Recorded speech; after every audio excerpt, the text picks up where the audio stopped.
ఉగ్యాని బజ్జీ ఇలా సింపుల్గా తయారు చేసుకోండి, చాలా బాగుంటుంది. ముందుగా ఉగ్యాని ఎలా చేసుకోవాలంటే స్టవ్ మీద కడాయి పెట్టుకొని అందులో ఆయిల్, ఆనియన్స్, పసుపు, జీలకర్ర ఆవాలు వేసి బాగా కలుపుకోవాలి.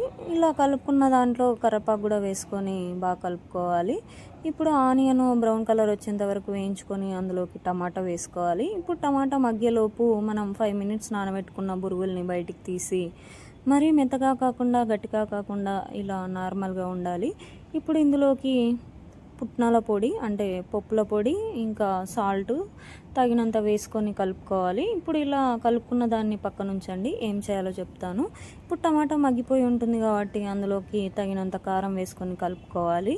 కావాల్సిన వాళ్ళు పచ్చిమిర్చి కూడా వేసుకోవచ్చు, అది మీ ఇష్టం. మేమైతే కారం వేసుకున్నాం. ఇలా కారం మగ్గిపోయింది కాబట్టి ఇప్పుడు ముందుగా మనం సిద్ధం చేసుకున్న బురుగులను తీసుకొచ్చి ఇందులో వేసుకొని కలుపుకోవాలి. ఇంకేముంది, ఉగ్యాన్ రెడీ అయిపోయింది. ఇప్పుడు బజ్జీ చేసుకోవాలి కాబట్టి పక్కన కడాయిలో ఆయిల్ వేసుకొని వేడి చేసుకోవాలి.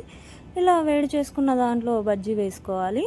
ఈ పిండి ఎలా తయారు చేసుకోవాలి అంటే శనగపిండి, ఆనియను, పచ్చిమిర్చి, తగినంత ఉప్పు, వాము, వంట సోడా, వాటర్ వేసుకొని బాగా కలుపుకోవాలి. అలా కలుపుకున్న దాన్ని తీసుకొచ్చి ఆయిల్లో ఇలా వేసుకోవాలి. మీకు ఇంతకంటే బాగా వచ్చు అంటే వేసుకోండి, నాకైతే ఇలాగే వచ్చు వేయడం.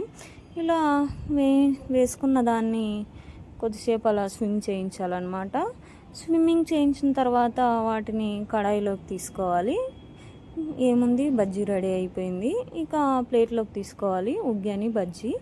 ఎలా తినాలి అంటే బజ్జీని ఉగ్యానిలో పెట్టుకొని తినాలి, అప్పుడే టేస్ట్ బాగుంటుంది. నాకైతే చాలా బాగా నచ్చింది, మీరు కూడా ట్రై చేయండి, చాలా బాగుంటుంది. ఈ రోజుకంతే, బాయ్.